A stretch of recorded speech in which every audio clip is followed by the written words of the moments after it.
어머님, 이제 그만 도장 찍으세요. 며느리의 목소리가 차갑게 가라앉았습니다. 뭐, 내가 지금 나한테 뭐라고 한 거니? 쓸모없는 늙은이처럼 굴지 말고 제 말 좀 들으세요. 짝! 뺨을 후려치는 소리가 부엌에 울려 퍼졌습니다. 김순애의 얼굴은 화끈거리고 눈앞이 하얗게 변했습니다. 며느리 박미정은 손을 털며 차갑게 내뱉었습니다. 정신 좀 차리세요. 이 일은 추석 전날부터 시작되었습니다. 아침 일찍 순애는 시장에서 장을 봤습니다. 호박, 고구마, 생선, 고기. 무거운 장바구니를 들고 집으로 돌아오니 허리가 끊어질 것 같았습니다. 집에 도착해 숨을 고르는데 전화가 왔습니다. 며느리였습니다. 어머님, 저 오늘 회사 출근해야 해서 못 갈 것 같아요. 내일 아침 일찍 갈게요. 그래, 알았다. 내일 보자. 전화를 끊고 순애는 한숨을 쉬었습니다. 평소에는 일 끝나고 운동하고 친구들 만나고 바빠서 태호랑 같이 저녁 먹을 시간도 없다고 하더니 명절 준비는 회사 핑계로 피하는구나. 얼마 전에는 태호한테 당신이 적게 버니까 내가 나가서 일해야 하잖아. 라고 툴툴거리는 소리도 들었는데 일하기 싫어하면서 오늘은 회사라니. 순애는 부엌으로 들어가 재료를 손질하기 시작했습니다. 칼을 들고 하나씩 썰면서 프라이팬에 기름을 두르고 전을 부쳤습니다. 지글지글 소리가 나고 이마엔 땀이 맺혔습니다. 허리가 앞이 오고 무릎도 시큰거렸습니다. 하지만 내일 친척들도 오고 차례상도 차려야 했기에 손을 멈출 수 없었습니다. 저녁이 되어서야 대부분의 준비가 끝났습니다. 손목은 벌겋게 달아올라 있었고 몸은 지쳐 있었습니다. 남편 없이 홀로 준비하는 명절은 몸보다 마음이 더 외롭고 힘들었습니다. 추석 당일 새벽 5시 순애는 눈을 떴습니다. 탕국을 끓이고 상을 차리는 동안 시동생 내외, 시누이, 조카들이 도착했습니다. 형님, 수고 많았어요. 인사가 오갔지만 순애는 며느리만 기다렸습니다. 어제 일찍 온다고 했으니까요. 하지만 며느리는 오지 않았고 전화도 없었습니다. 오전 7시쯤 아들 태호가 도착했습니다. 엄마, 저 왔어요 라고 짧게 말하고는 소파에 앉았습니다. 시동생이 물었습니다. 태호야, 미정이는 어디 갔어? 태호는 머뭇거리다가 대답했습니다. 아, 요즘 승진을 앞두고 있어서 엄청 바빠요. 회사 일 때문에 좀 늦을 것 같아요. 안 그래도 어머니께 죄송하다고 많이 속상해했어요. 시누이가 고개를 끄덕였습니다. 아이고, 미정이 참 착하네. 승진도 앞두고 바쁜데 힘들겠다. 그래도 나중에라도 오려고 하니까 효심이 있는 거지. 순애는 부엌 문 뒤에서 그 대화를 들었습니다. 가슴이 답답했습니다. 어제 일찍 온다고 해놓고는 연락도 없이 늦는다고요? 추석 당일인데 회사에 간다고요? 승진을 앞뒀다고 하지만 얼마 전에는 일하기 싫다고 툴툴거렸는데요. 순애는 싱크대를 붙잡고 깊게 숨을 들이마셨습니다. 말해봤자 소용없을 것 같았습니다. 차례상에 남편의 이름이 적힌 지방을 보니 눈물이 핑 돌았습니다. 다시 한번 남편의 부재가 가슴을 짓눌렀습니다. 차례가 끝나고 음식을 나눠 먹으며 친척들은 음식 정말 맛있어요 하며 칭찬했습니다. 오후가 되자 친척들이 하나둘 형님 수고했어요. 인사를 남기고 떠났습니다. 잠시 후 현관문이 열리며 며느리 박미정이 숨을 헐떡이며 들어왔습니다. 얼굴엔 땀이 살짝 맺혀 있었고 머리는 약간 흐트러져 있었습니다. 어머, 죄송해요. 회사 일이 생각보다 오래 걸려서. 목소리는 미안함으로 가득했습니다. 태호가 벌떡 일어났습니다. 고생했어, 여보. 많이 힘들었지? 태호는 미정의 가방을 받아들고 소파로 안내했습니다. 신우이도 고개를 돌렸습니다. 미정아, 그래도 왔네. 고생 많았어. 미정은 수줍게 웃으며 고개를 숙였습니다. 순애는 부엌 문 뒤에서 그 모습을 지켜보았습니다. 모두가 미정을 위로했습니다. 미정은 거실을 지나 부엌으로 들어왔습니다. 순애는 싱크대 앞에서 행주를 짜고 있었습니다. 미정은 부엌 문턱에서 잠시 멈춰서더니 코를 찡그렸습니다. 그리고 작게 중얼거렸습니다. 요즘 누가 이렇게 기름 냄새 맡으면서 구질구질하게 전을 부쳐. 소리는 작았지만 분명히 들렸습니다. 순애는 행주를 든 채 몸을 돌렸습니다. 가슴이 철렁 내려앉았습니다. 뭐라고 했니? 미정은 눈을 동그랗게 뜨고는 밝게 웃었습니다. 네, 저 아무 말도 안 했는데요. 어머님 왜 그러세요? 혹시 잘못 들으신 거 아니에요? 목소리는 꿀처럼 달았고 표정은 순진했습니다. 순애는 입을 다물었습니다. 방금 분명히 들었는데 며느리는 발뺌했습니다. 순애의 손끝이 차가워졌습니다. 곧 미정은 목소리를 높였습니다. 거실 쪽을 향해 들으라는 듯이 말했습니다. 어머, 어머님이 이렇게 정성껏 음식하시느라 고생이 많으시네요. 제가 뭘 도와드릴까요? 신우이가 고개를 끄덕이며 그러게 이 많은 걸 형님이 혼자 다 하셨대 하고 말했습니다. 미정은 순애 곁으로 다가와 어깨를 살짝 두드렸습니다. 순애의 몸이 굳었습니다. 등에 닿는 손이 무겁게 느껴졌습니다. 순애는 싱크대 위에 놓인 행주를 내려다보았습니다. 손이 덜덜 떨렸습니다. 가슴 속에서 뭔가가 무너지는 느낌이었습니다. 시아버지 떠나고 나니 나를 식모 취급하는구나. 생각이 꼬리를 물고 이어졌습니다. 남편이 살아있을 땐 이런 적이 없었습니다. 미정은 늘 공손했습니다. 하지만 남편이 세상을 떠난 뒤로 달라졌습니다. 처음엔 미묘했습니다. 말투가 조금씩 건조해지고 눈빛이 차가워졌습니다. 그리고 오늘 처음으로 노골적인 무시가 드러났습니다. 순애는 행주를 내려놓고 싱크대를 붙잡았습니다. 다리에 힘이 풀리고 숨이 가빴습니다. 하지만 쓰러질 수 없었습니다. 신우이가 보고 있었으니까요. 저녁이 되어 신우이도 돌아갔습니다. 순애는 거실 소파에 무너지듯 앉았습니다. 창밖으로 보름달이 떠 있었습니다. 남편과 함께 보던 그 달이었습니다. 잠시 후 태호와 미정도 일어섰습니다. 엄마, 저희는 이제 가볼게요. 오늘 수고 많으셨어요. 태호가 현관으로 향하며 말했습니다. 순애는 고개를 끄덕였습니다. 그래, 조심해서 가거라. 태호는 신발을 신고 문을 열었습니다. 담배 피우고 차에 시동 켜놓을 테니 천천히 내려와, 여보. 응, 알았어. 금방 갈게. 미정이 대답했습니다. 태호는 문을 닫고 나갔습니다. 현관이 조용해졌습니다. 순애는 일어나서 부엌으로 갔습니다. 설거지는 끝났지만 싱크대를 다시 한번 닦으려 했습니다. 그런데 뒤에서 발소리가 들렸습니다. 미정이었습니다. 순애는 고개를 돌렸습니다. 미정은 부엌 문턱에 서 있었습니다. 표정이 달라져 있었습니다. 아까의 상냥한 미소는 사라졌습니다.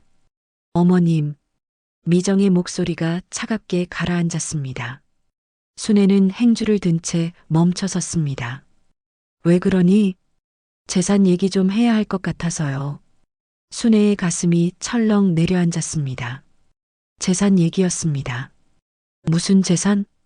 큰 길 사거리에 있는 5층 건물 말이에요. 아버님이 남기신 거.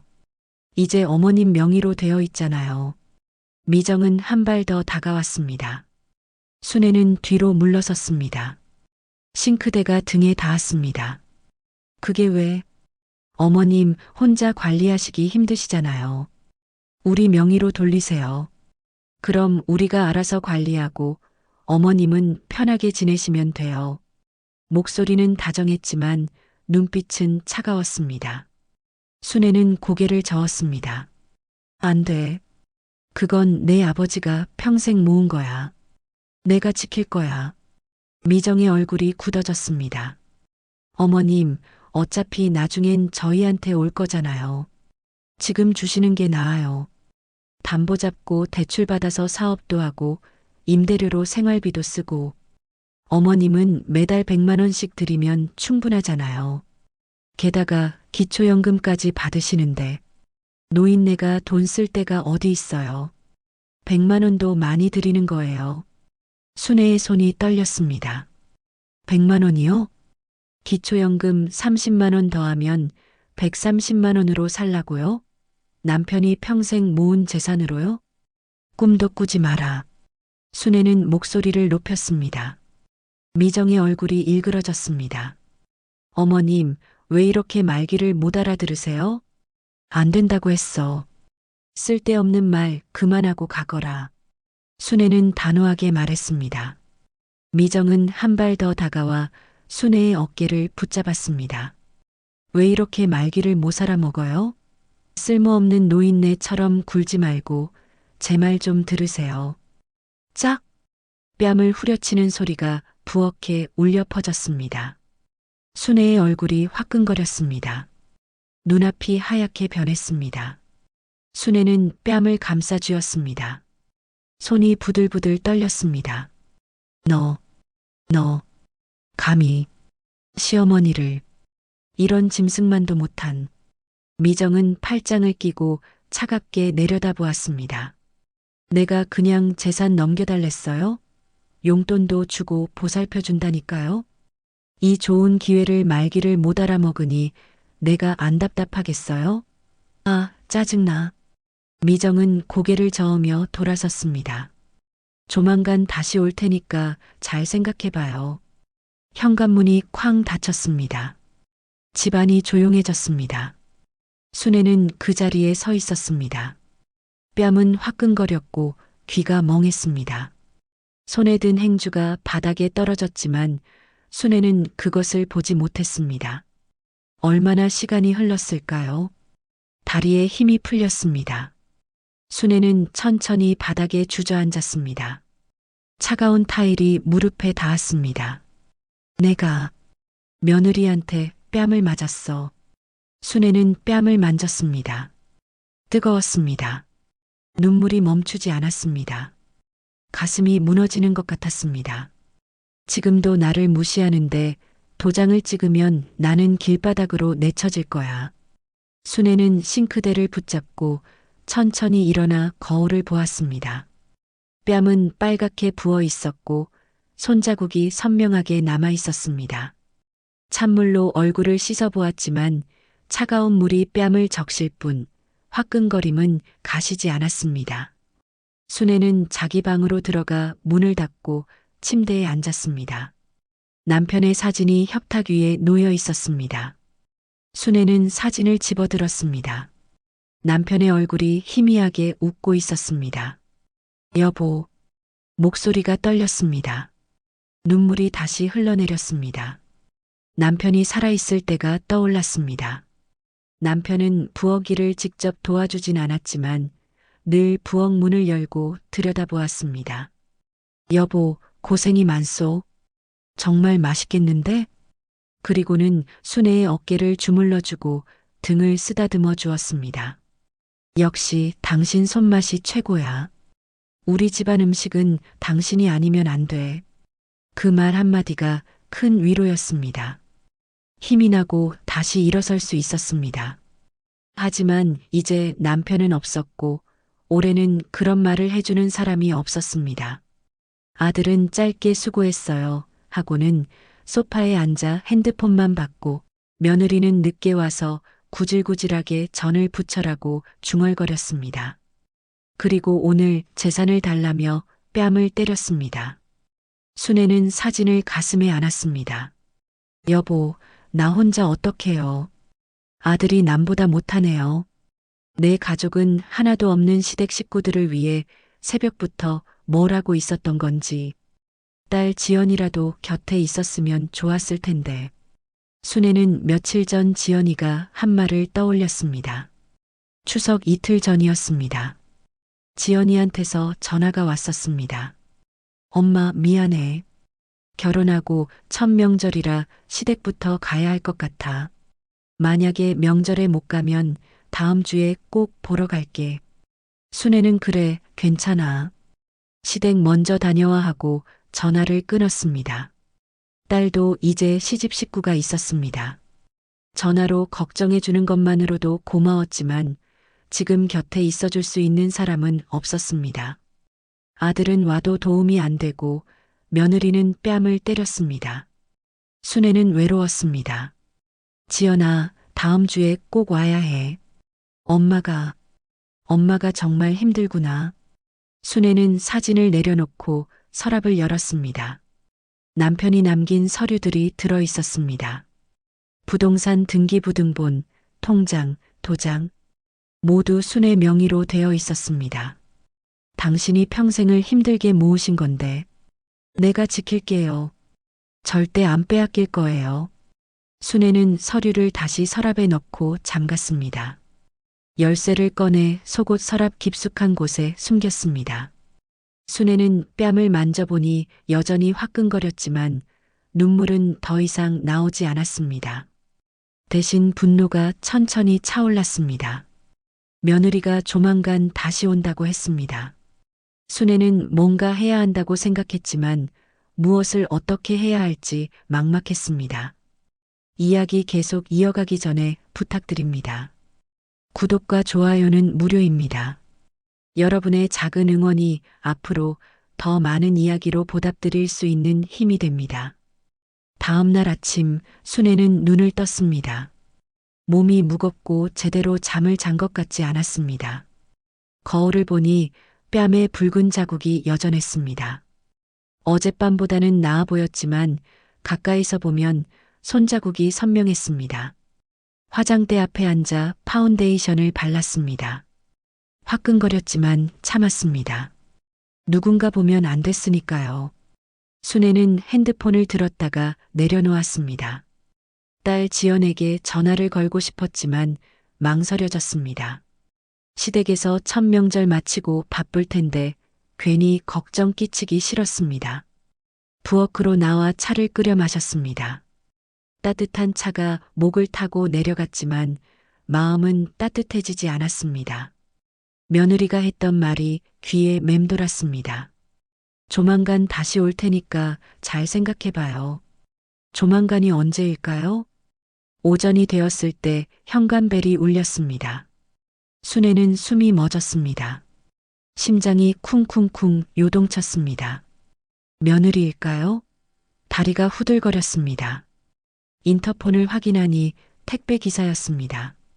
가슴을 쓸어내렸지만 심장은 여전히 빠르게 뛰었습니다. 순애는 거실에 서서 주변을 둘러보았습니다.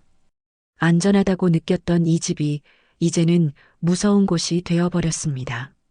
며느리가 언제든지 찾아올 수 있었으니까요. 현관벨이 울릴 때마다, 문소리가 날 때마다 심장이 떨렸습니다. 오후가 되었을 때 또다시 현관벨이 울렸습니다. 순애는 주저앉았습니다. 인터폰을 확인할 용기가 나지 않았습니다. 벨이 계속 울렸습니다. 띵동, 띵동, 띵동. 멈추지 않았습니다. 순애는 벽에 등을 기대고 숨을 죽였습니다. 누구일까요? 며느리일까요? 벨이 멈췄습니다. 순애는 가까스로 인터폰을 확인했습니다. 이웃집 아주머니였습니다. 반찬을 나눠주려고 왔다가 돌아가는 모습이 보였습니다. 순애는 그 자리에 주저앉았습니다. 손이 덜덜 떨렸습니다. 이렇게 살 수 없어. 지연이한테 말해야 해. 순애는 핸드폰을 꺼내 천천히 글자를 눌렀습니다. 지연아, 이번 주말에 시간 되면 엄마한테 와줄래? 할 말이 있어. 전송 버튼을 눌렀습니다. 답장이 올 때까지 핸드폰을 꼭 쥐고 소파에 앉아 있었습니다. 1시간이 지났습니다. 2시간이 지났습니다. 답장이 오지 않았습니다. 순애는 핸드폰을 확인하고 또 확인했습니다. 저녁이 되어 간단히 죽을 끓여 먹었지만 목으로 넘어가지 않았습니다. 밤이 되어 침대에 누웠지만 쉽게 잠들지 못했습니다. 며느리의 얼굴이 계속 떠올랐습니다. 차갑게 내려다보던 눈빛, 뺨을 때리던 손, 협박하던 목소리. 순애는 이불을 뒤집어 쓰고 눈을 감았습니다. 새벽 2시쯤 핸드폰이 울렸습니다. 순애는 화들짝 놀라 핸드폰을 집어들었습니다. 지연이었습니다. 엄마, 무슨 일이에요? 이번 주말에 갈게요. 토요일 오후에 갈게요. 순애는 핸드폰을 꼭 쥐고 눈물을 흘렸습니다. 지연이가 온다고 했습니다. 토요일까지만 버티면 됩니다. 그래, 고마워. 조심해서 와.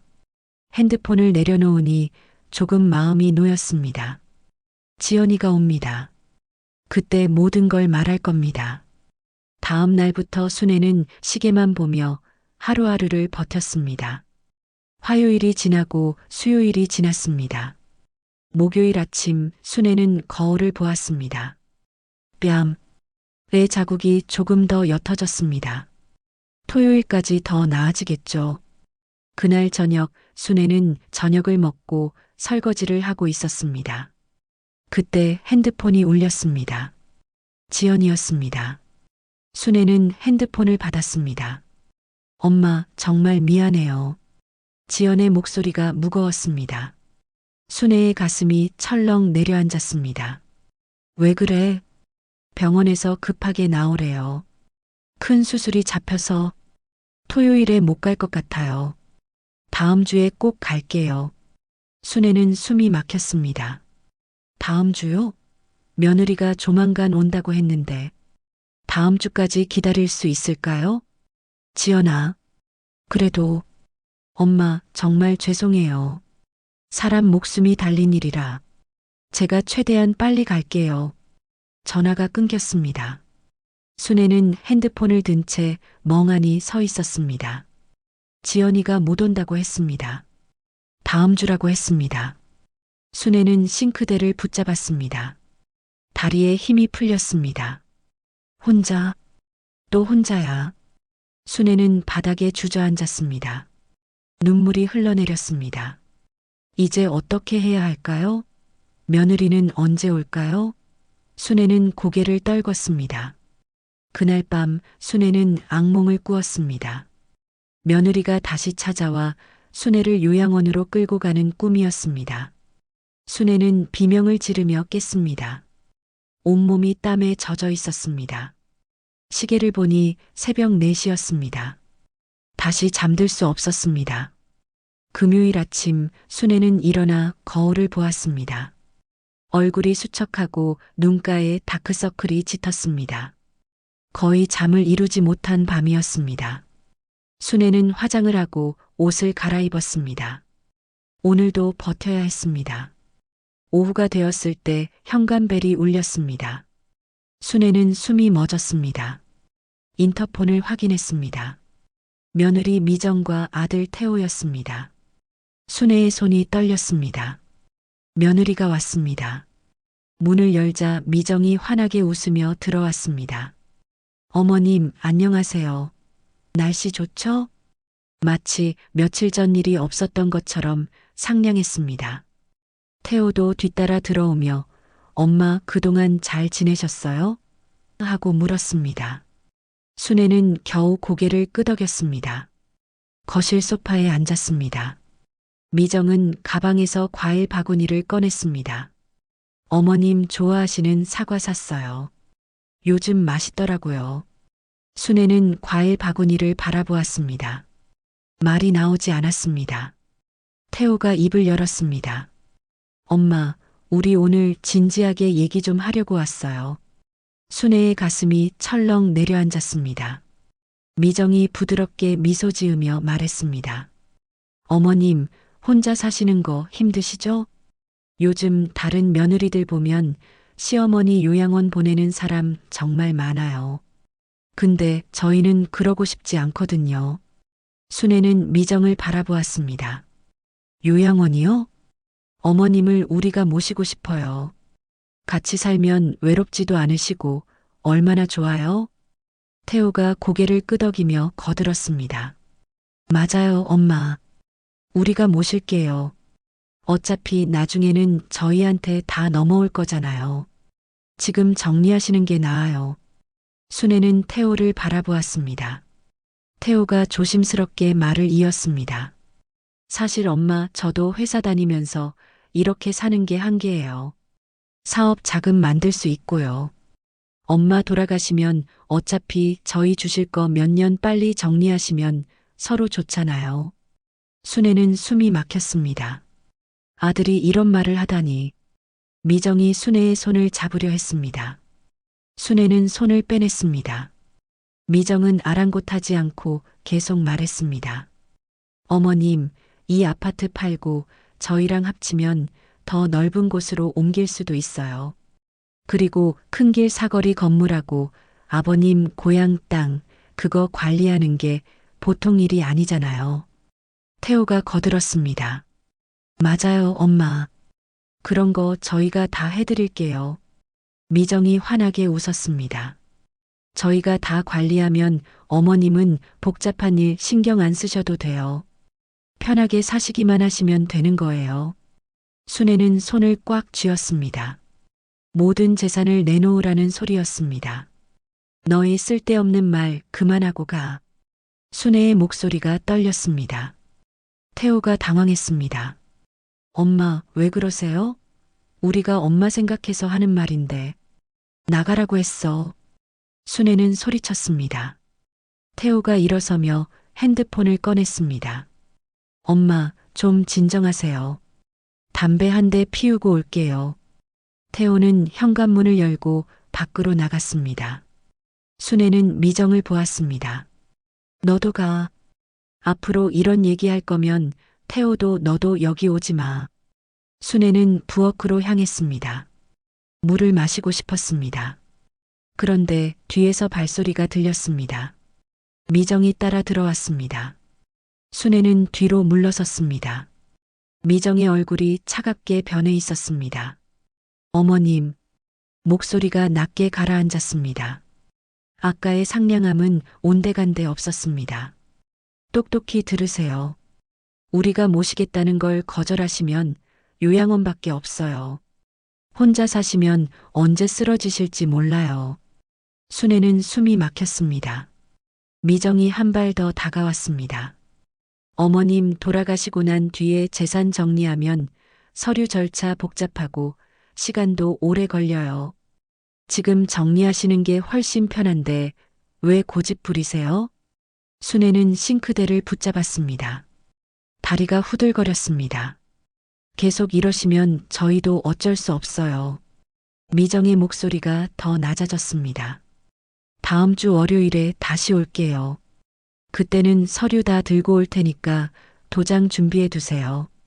안 그러면 미정이 순애에게 바짝 다가섰습니다. 혼자 계시다가 쓰러지시면 누가 책임져요? 그때 가서 후회하지 마세요. 우리도 법적으로 어머님 보호할 의무 있거든요. 요양원 보내는 게 최선이라고 판단하면 그렇게 할 수밖에 없어요. 노골적인 협박이었습니다. 순애는 입술을 깨물었습니다.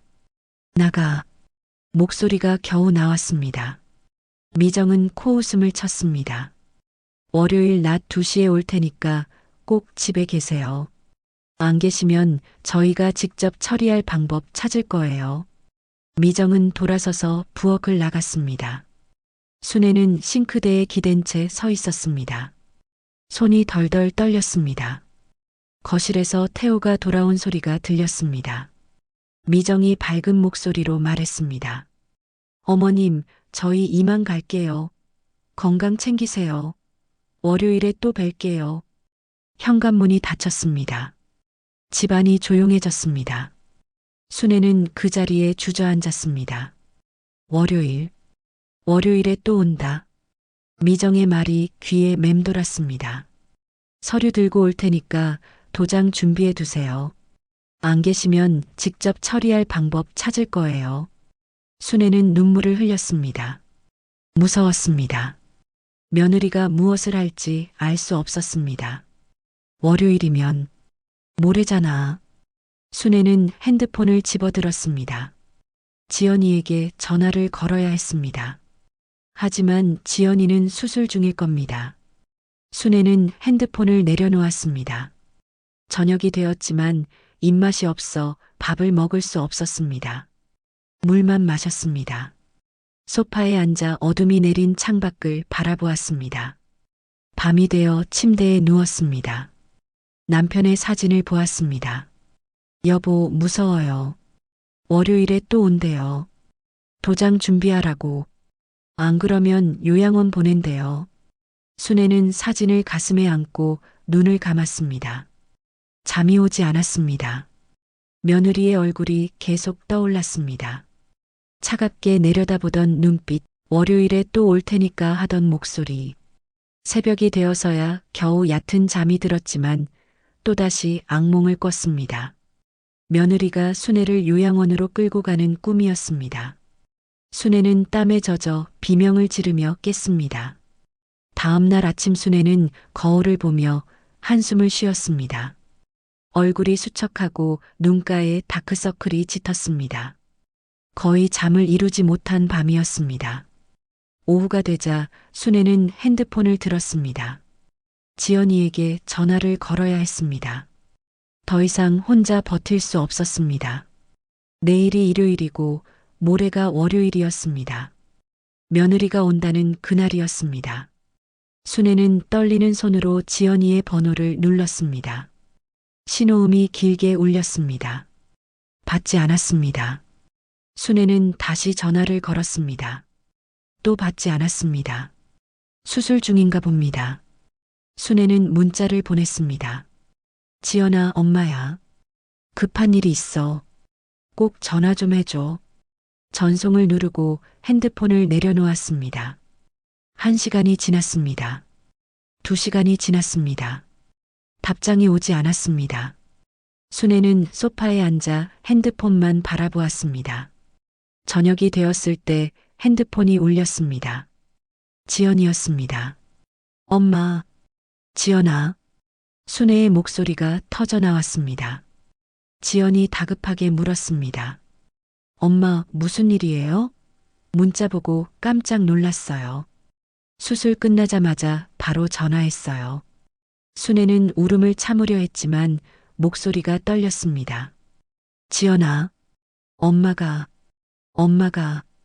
엄마, 천천히 말해봐요. 무슨 일이에요? 순애는 깊게 숨을 들이마셨습니다. 이제 말해야 했습니다. 더 이상 혼자 감당할 수 없었습니다. 추석날, 미정이가 엄마 뺨을 때렸어. 전화 너머가 조용해졌습니다. 잠시 침묵이 흘렀습니다. 지연의 목소리가 떨리며 들려왔습니다. 뭐라고요? 진짜예요? 새언니가 엄마를? 응. 순애의 목소리가 흐느껴졌습니다. 지연이 다급하게 물었습니다. 어떻게 된 거예요? 왜 때린 거예요? 재산 얘기를 하더라고. 큰길 사거리 건물이랑 아버지 고향 땅, 그거 자기네 명의로 돌리래. 안 그러면 요양원 보내겠다고. 그래서 내가 안 된다고 했더니 뺨을 때렸어. 순애는 며느리가 했던 말들, 협박했던 말들을 하나하나 털어놓았습니다. 그리고 금요일에 다시 찾아온 일까지 모두 말했습니다. 그리고 지연아, 월요일 낮 2시에 또 온대. 서류 들고 온다고. 지연은 숨소리만 들리다가 폭발했습니다. 월요일이요? 모레잖아요. 미친 거 아냐? 어디서 감히. 엄마도 한 대 때려버리지 그랬어요. 지연아, 엄마가 너무 놀라서 정말 정신이 없었어. 엄마, 오빠한테는 말했어요? 순애는 잠시 망설였습니다. 아니, 오빠는 몰라. 그때 담배 피우러 나갔거든. 근데 금요일에 오빠도 같이 왔어. 재산 얘기하면서 사업 자금 만들겠다고. 지연의 목소리가 날카로워졌습니다. 설마 오빠랑 다 짜고 한 거 아니에요? 그래도 태호가 설마. 엄마. 지연의 목소리가 단호해졌습니다. 엄마, 집에 홈캠 있잖아요. 제가 몇 달 전에 설치한 거 혹시 그날 녹화됐을 수도 있어요. 순애는 숨이 멎었습니다. 홈캠이요? 정말? 네, 제가 지금 바로 확인해 볼게요. 혹시 기억나세요? 거실 구석에 작은 카메라 달아놨었잖아요. 순애는 거실을 둘러보았습니다. 구석에 작은 카메라가 보였습니다. 아, 저거. 지연이가 설치한 거 기억은 나는데 녹화되는 줄은 몰랐어. 엄마, 전부 다 녹화돼요. 제가 지금 바로 앱으로 들어가서 영상 찾아볼게요. 지금 병원 끝나고 집 가는 길이에요. 집 가자마자 바로 찾아볼게요. 순애는 가슴이 두근거렸습니다. 정말 찾을 수 있을까? 당연하죠. 찾는 대로 전화 드릴게요. 그리고 엄마, 내일 일요일에 제가 갈게요. 월요일 엄마 혼자 두면 안 돼요. 하지만 병원 일 바꿀게요. 엄마가 더 중요해요. 조금만 기다리세요. 금방 전화 드릴게요. 전화가 끊겼습니다. 순애는 핸드폰을 가슴에 안고 소파에 앉았습니다. 지연이가 영상을 찾는다고 했습니다. 혹시 녹화가 안 됐으면 어떡하죠? 순애는 거실 구석을 바라보았습니다. 저기 작은 카메라가 있었습니다. 저 작은 카메라가 모든 것을 지켜보고 있었을까요? 시간이 더디게 흘렀습니다. 순애는 핸드폰을 계속 확인하며 기다렸습니다. 지연이한테서 전화가 올 때까지 움직일 수 없었습니다. 손에 땀이 났습니다. 영상이 있을까요? 증거가 있을까요? 11시가 되었을 때 핸드폰이 울렸습니다. 순애는 화들짝 놀라 핸드폰을 집어들었습니다. 지연이었습니다. 엄마. 지연의 목소리가 떨렸습니다. 지연아. 엄마 찾았어요. 영상 있어요. 순애는 숨이 멎었습니다. 정말? 네. 추석날. 부엌에서 새언니가 엄마 뺨을 때리는 장면. 다 찍혀 있어요. 지연의 목소리에 분노가 섞여 있었습니다. 그리고 엄마, 금요일 영상도 봤어요. 오빠랑 새언니가 같이 왔을 때요. 둘이 와서 재산 넘기라고 했잖아요. 오빠 입으로 사업 자금 만들겠다고 하는 거 제가 직접 들었어요. 순애는 한숨을 쉬었습니다. 역시 녹화돼 있었구나. 그래도 태호는 엄마 뺨 맞은 건 몰랐을 거야. 지연의 목소리가 격해졌습니다. 알았든 몰랐든 상관없어요. 아버지 돌아가시자마자 이렇게 본색 드러내고 재산 노리다니. 오빠는 남보다 못한 놈이에요. 지연의 목소리가 울먹였습니다. 순애도 눈물을 흘렸습니다. 지연아. 엄마, 이건 명백한 증거예요. 제가 영상 다 저장해 놨어요. 내일 일요일에 일찍 갈게요. 그리고 월요일 아침 첫 시간에 변호사 찾아갈 거예요. 제가 밤새 알아볼게요. 변호사? 네, 월요일 오전에 상담 예약할게요. 그리고 월요일 낮 2시에 저놈들 오면 제가 막을게요. 절대 혼자 두지 않을게요. 순애는 눈물을 흘렸습니다. 지연이가 이렇게 발벗고 나서주니 너무 든든했습니다. 며칠 동안 무기력하게 두려움에 떨기만 했는데 이제 기운이 났습니다. 혼자가 아니었습니다. 딸이 함께 싸워준다고 했습니다. 고마워, 지연아. 정말 고마워. 엄마, 당연한 거예요. 조금만 기다리세요. 내일 아침 일찍 갈게요. 전화를 끊고 순애는 소파에 앉았습니다. 가슴속에서 뭔가가 꿈틀거렸습니다. 희망이었습니다. 증거가 있었습니다. 며느리가 뺨을 때린 증거, 아들이 재산을 노린 증거, 그리고 무엇보다 지연이가 있었습니다. 순애는 창밖을 바라보았습니다. 어둠 속에서 달빛이 희미하게 빛나고 있었습니다. 내일이면 지연이가 옵니다. 모레면 변호사를 만납니다. 이제 당하기만 하지 않을 겁니다. 싸울 겁니다. 다음 날 일요일 아침 7시 현관벨이 울렸습니다. 순애는 벌떡 일어나 문을 열었습니다. 지연이었습니다.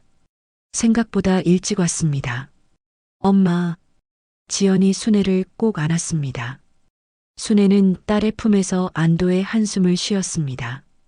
지연아, 이렇게 일찍? 엄마, 빨리 와야 할 것 같아서요. 지연은 순애를 놓아주고 거실로 들어가 가방에서 노트북을 꺼냈습니다. 엄마, 일단 영상부터 같이 보세요. 제대로 확인하셔야 해요. 노트북을 켜자 화면에 홈캠 영상이 나타났습니다. 추석날 영상이 재생되었습니다. 순애는 화면을 보며 눈물을 흘렸습니다. 저것이 자신의 모습이었습니다.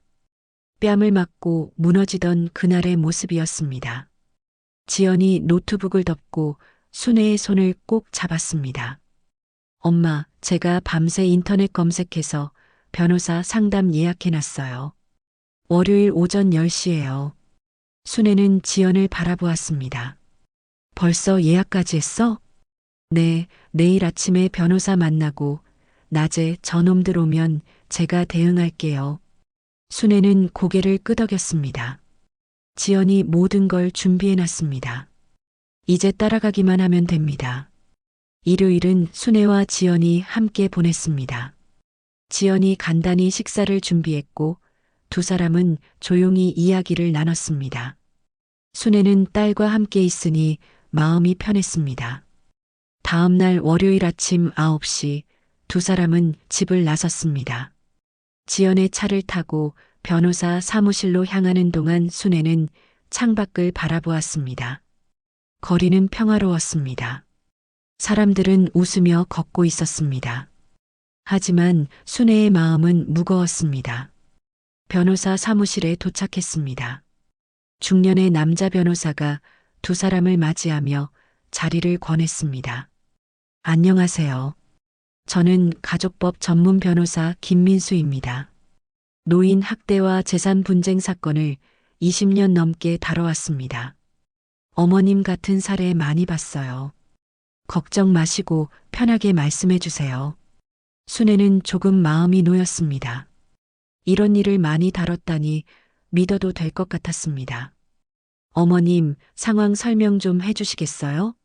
순애는 떨리는 목소리로 말하기 시작했습니다.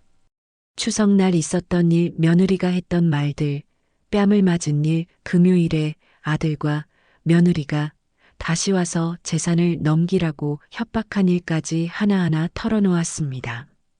그리고 변호사님, 오늘 오후 2시에 또 온대요. 서류 들고 온다고 했어요. 문 밖에서 소리만 나도 심장이 두근거려서 변호사가 심각한 표정으로 말했습니다. 그럼 시간이 없네요. 지금 바로 고소장 접수하겠습니다. 지연이 노트북을 꺼내 영상을 보여줬습니다. 변호사는 영상을 보며 고개를 끄덕였습니다. 이건 명백한 폭행입니다. 며느리뿐만 아니라 아드님도 재산 강요에 가담했으니 공범이에요. 며느리분은 폭행죄와 협박죄가 명확하고요. 아드님은 재산 강요 미수로 고소 가능합니다. 둘 다 고소하시는 게 좋습니다. 변호사가 계속 말했습니다. 그리고 접근 금지 명령도 신청할 수 있습니다만 신청해도 빠르면 일주일 정도 걸립니다. 오늘 오후엔 소용이 없어요. 하지만 지금 바로 고소장 접수하면 경찰 쪽에 기록이 남습니다. 오늘 오후에 오면 절대 도장 찍지 마시고 협박이나 폭력 시도가 있으면 바로 112로 신고하세요. 변호사가 명함을 꺼내 순애에게 건넸습니다. 제 명함입니다. 변호사를 통해 고소 접수했다고 말씀하시면 됩니다. 지연이 순애의 손을 잡았습니다. 엄마, 저도 같이 있을게요. 저놈들이 함부로 못해요. 순애는 깊게 숨을 들이마셨습니다. 그럼 접근 금지도 같이 신청합시다. 변호사가 고소장을 꺼내 순애 앞에 놓았습니다. 그럼 고소장 작성 들어가겠습니다. 어머님, 여기 서명해 주시고요. 며느리분과 아드님 둘 다 피고소인으로 올라갑니다. 순애는 떨리는 손으로 펜을 들었습니다. 서명란에 이름을 적었습니다. 김순애. 손이 떨려 글씨가 삐뚤삐뚤했습니다. 하지만 확실하게 썼습니다. 변호사가 고소장을 받아들며 말했습니다. 접수는 제가 지금 바로 할게요. 곧 경찰에서 연락할 겁니다. 지연이 고개를 숙였습니다. 감사합니다, 변호사님. 두 사람은 사무실을 나왔습니다. 차에 타자 지연이 말했습니다. 엄마 잘하셨어요. 순애는 고개를 끄덕였습니다. 이제 돌이킬 수 없었습니다. 며느리와 아들을 고소했습니다. 차는 순애의 집으로 향했습니다. 오후 1시쯤 집에 도착했습니다. 현관문을 열고 들어서는데 이상했습니다. 신발이 벗어져 있었습니다. 거실에서 목소리가 들렸습니다. 순애와 지연은 멈춰 섰습니다. 엄마, 누가 있어요? 순애는 가슴이 철렁 내려앉았습니다. 약속 시간은 2시인데 벌써 와 있다니. 거실로 들어가니 소파에 미정과 태호가 앉아 있었습니다. 테이블 위에는 서류들이 펼쳐져 있었고 빨간 인주와 도장함까지 준비되어 있었습니다.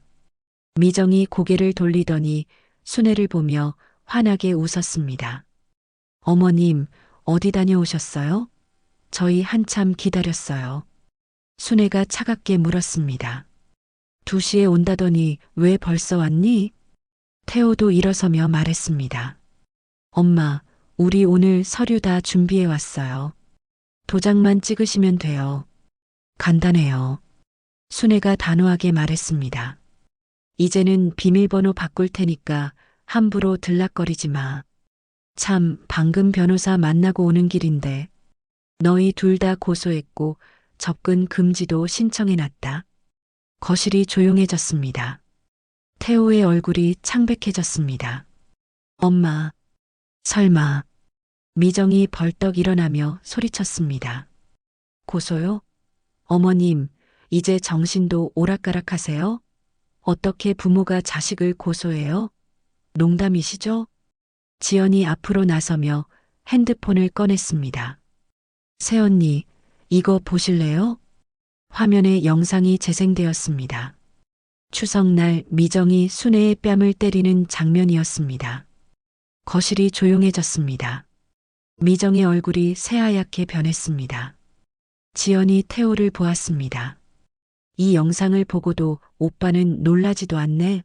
엄마가 저 여자한테 뺨 맞는 걸 보고도 너도 알고 있었구나. 인간 같지도 않은 것들. 태호가 변명하려 했습니다. 지연아, 그건. 입 닥쳐. 지연이 소리쳤습니다. 미정의 목소리가 날카로워졌습니다. 영상? 그게 뭐가 증거예요? 대화하다가 손이 살짝 스친 거잖아요. 살짝 스쳤다고? 어디 법정에서도 똑같이 말해봐. 니들이 어떤 판결 받는지 두고 보자. 순애가 한 발 앞으로 나서며 목소리를 높였습니다. 넌 내 뺨을 후려쳤어. 재산 넘기지 않으면 요양원 보내겠다고 협박했어. 그게 다 녹화돼 있어. 순애는 태호를 돌아보았습니다. 목소리가 떨렸지만 분명했습니다. 태호야, 내가 널 이렇게 키우지 않았는데 넌 엄마를 너무 실망시켰어. 내 아버지가 지금 이 꼴을 보신다면 무덤에서 벌떡 일어나실 거다. 태호는 고개를 숙였습니다. 순애가 다시 말했습니다. 이제 나가. 다시는 내 앞에 나타나지 마. 미정이 태호의 팔을 잡아 끌며 소리쳤습니다. 가자. 여기 더 있어봤자 소용없어. 미친 것들이랑 있을 수 없어. 미정은 도끼 어린 눈으로 순애를 노려보며 현관으로 향했습니다. 태호는 한 번 더 뒤를 돌아보았지만 순애는 고개를 돌렸습니다. 문이 쾅 닫혔습니다. 집안이 조용해졌습니다.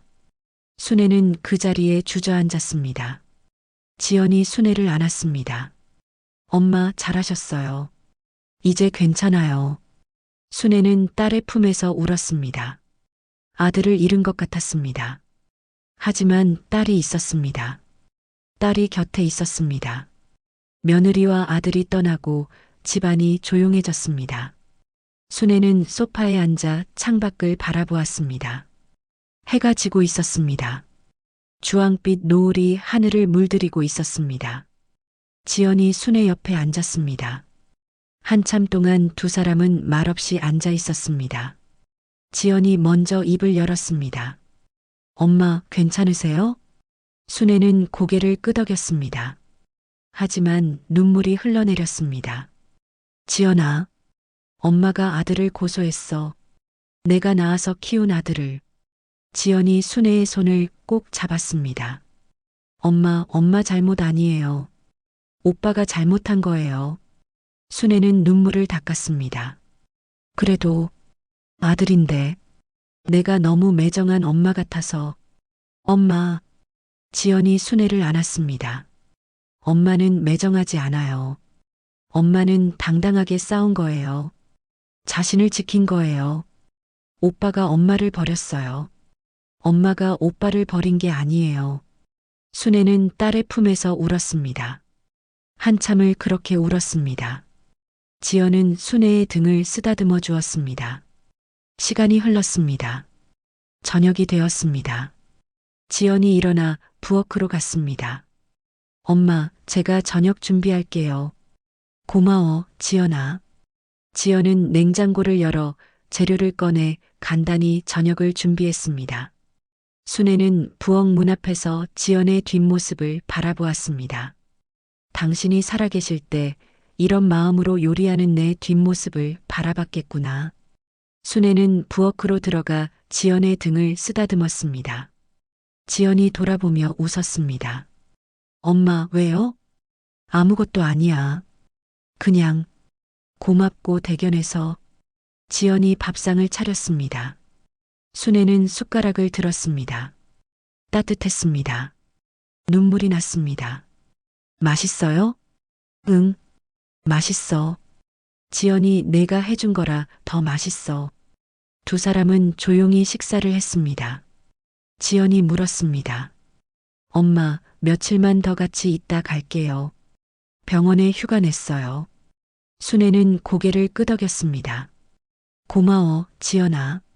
식사를 마치고 설거지를 했습니다. 지연이 그릇을 씻고 순애가 닦았습니다. 순애는 딸과 함께 있으니 마음이 편했습니다. 밤이 되자 순애는 자기 방으로 갔고 지연은 거실 소파에 이불을 깔았습니다.